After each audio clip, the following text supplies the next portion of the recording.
Hey folks, welcome back. Thanks for joining me again. This short video, we're just going to do a quick teardown, mostly time-lapsed and some voiceover, getting this thing down to a bare frame. It's hard to start building a custom bike without getting rid of all the stuff you're not going to use. So follow along. We're going to rip this thing down to just a bare frame, and then in the following videos, we'll see where we go from there. So thanks once again for joining us, and hold tight. All right, so obviously I've got the speed dialed up here, and we're tearing into this thing pretty good. I'm just gonna go ahead and get it ripped apart. So I sped this up. This took several hours over a couple of different days. You'll see my hats and shirts change out as the process goes along here. So working tonight now to get the rear wheel removed. The brake caliper was a little stuck on there. Not planning on reusing any of this. Didn't go for full-on destructive removal just because it's vintage bike parts. I feel like someone might need it at some point. So I tried to salvage as much as I could. I have a giant bin of leftover parts now. Anyways, once we get through here, get the caliper off, and then axle out, and then the wheels off. I don't remember exactly what happened with the camera there, but it cut out. So that's off. Now we got the final drive and the rest of the swing arm hanging off there. I'm going to go ahead and work on getting the shocks off so we can get that freed up. And then a couple little extra control pieces there and some random other mounting boxes and bits. I think it was like the battery box or something that was in there. None of that's getting reused.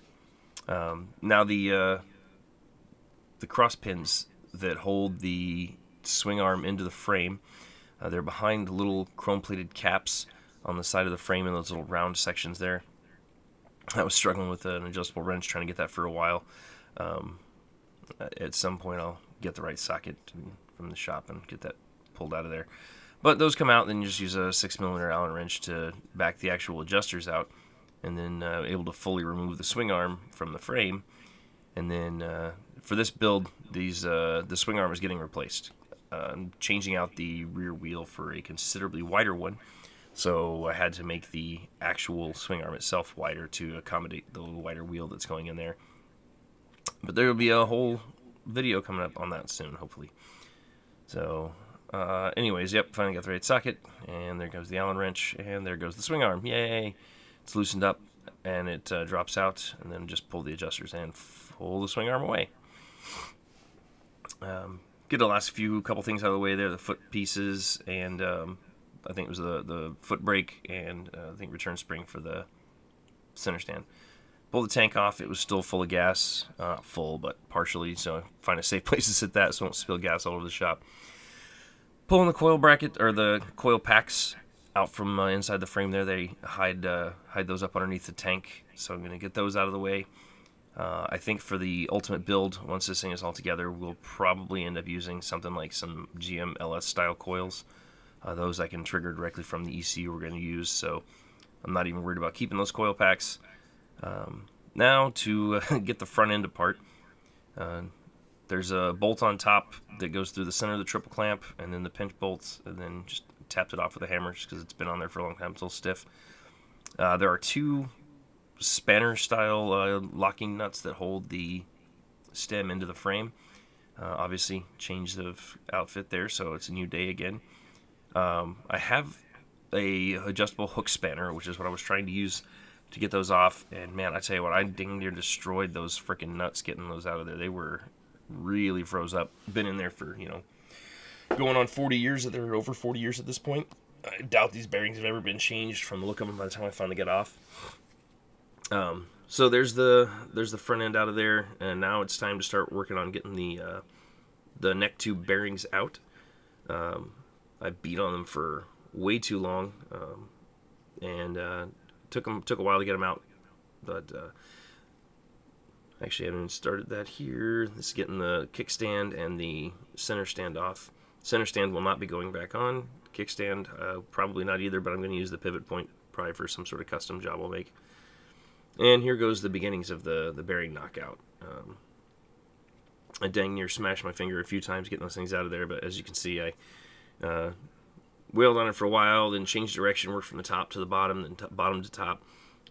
At one point, I was holding the punch with a pair of pliers because it was The hole is so deep that you have to get in there at a weird angle, and I was terrified I was going to smash my fingers again, so I was holding the punch with a pair of pliers at one point, trying to get them out. But in the end, the bearings all came out, and we ended up in the end with just a bare frame. Get all the goodies out of it, and it's down to just all the pieces we need. We'll probably end up trimming and adjusting and modifying as we go, but that pretty much takes care of the frame. And please stick tight, and we'll have some more videos coming here soon.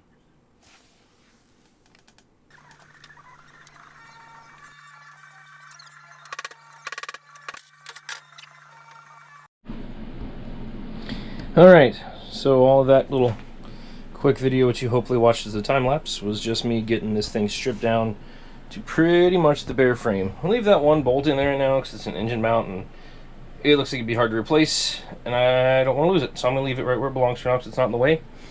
Just got through knocking out the steering stem bearings. The lower one was kicking my butt for a while.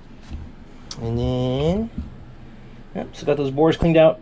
I needed to get those out so I could get the measurements so I could figure out the new bearings to install, or to figure out what size stem I need to make to plop in this thing to put the new forks on.